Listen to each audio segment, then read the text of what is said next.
Baakiyalakshmi serial நாளைக்கான ப்ரொமோவில் பார்த்துட்டிங்கன்னா பாக்கி வந்துட்டு பார்த்தீங்கன்னா இன்றைக்கி யாருமே ரெஸ்டாரண்ட் வரலையாடா என்னடா பண்ணலாம் அப்படின்னு சொல்லிட்டு ரொம்பவே கவலையோடு உட்காந்துட்டு இருக்கேன்.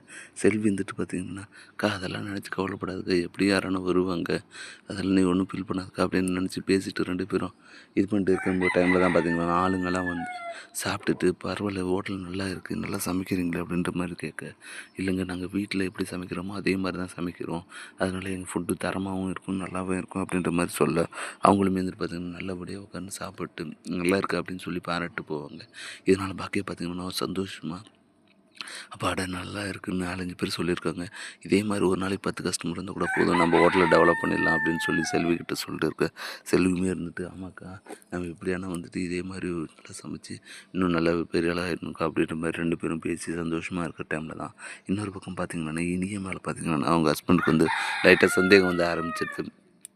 நான் வரும்போது நீ அவங்ககிட்ட பேசிகிட்டு இருந்தேன், நீ எங்கன்னா வெளியே போயிருக்கியா, இல்லை உனக்கு இதுக்கு முன்னாடி தான் அஃபேர் இருந்திருக்கா அப்படின்ற மாதிரிலாம் கேட்க, உடனே இனியாவுமே இதெல்லாம் கேட்டு ரொம்ப பதறி போகிற, அதெல்லாம் ஒன்றும் இல்லை, நான் ஏதோ ஜஸ்ட் சும்மா ஃப்ரெண்ட்லேயே தான் பேசிட்டேன், அவன் அங்கே வேலை செய்கிறவனோட பையன் அப்படின்ற மாதிரி சொல்ல, ஓ அப்படியான்னு சொல்லிட்டு பார்த்திங்கன்னா கேஷுவலாக விட்ற மாதிரி விட்டுட்டு நைட்டெல்லாம் பார்த்திங்கன்னா பைத்தியக்கார மாதிரி அதுவே நினச்சி தீவிரமாக யோசிச்சுட்டு இருக்காங்க. இப்போ தான் வந்துட்டு பார்த்திங்கன்னா கொஞ்சம் கொஞ்சமாக சுதாகரோட முகமும் அவங்க பையனோட முகமும் வந்து கொஞ்சம் கொஞ்சமாக போய் இனியும் புரிய வர, இனியுமே பார்த்திங்கன்னா என்னடா இப்படியெல்லாம் பண்ணுறாங்களே, நம்ம இதெல்லாம் வந்து முன்னாடி தெரிஞ்சிருந்தால் கண்டிப்பாக நம்ம அவாய்ட் பண்ணுறோம் அப்படின்ற மாதிரி சொல்லி பார்த்திங்கன்னா ரொம்ப ஃபீல் பண்ணிட்டு இருக்காங்க.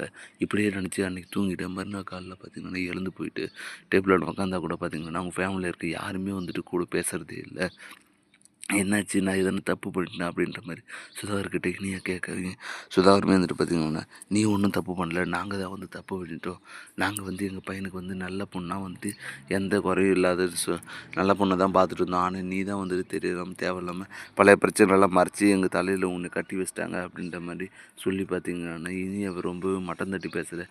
நான் ஒன்றுமே பண்ணலையே, நான் ஜஸ்ட்டு அவங்கக்கிட்ட வந்து ஃப்ரெண்ட்லியாக தான் பேசிட்டு இருந்தேன், அவர் தான் வந்து தப்பாக புரிஞ்சிட்டு இருக்காரு அப்படின்ற மாதிரி சொல்லி எவ்வளவு சொன்னாலுமே பார்த்திங்கன்னா சுதாகர் இருந்துட்டு புரிஞ்சுக்கிற மாதிரி இல்லை.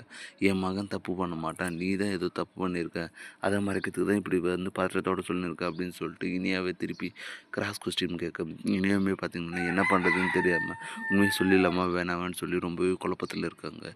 இப்படி தான் வரப்போகிற எபிசோட் வந்து போகுது. அடுத்து என்னெல்லாம் இன்ட்ரெஸ்டிங்காக நடக்க போகுதுன்றதை நம்ம பொறுத்து நான் பார்க்கணும். மேலும் இது போன்ற வீடியோக்களை தொடர்ந்து பார்க்க மறக்காம நம்ம சேனலை சப்ஸ்கிரைப் பண்ணுறேங்க. தேங்க்யூ.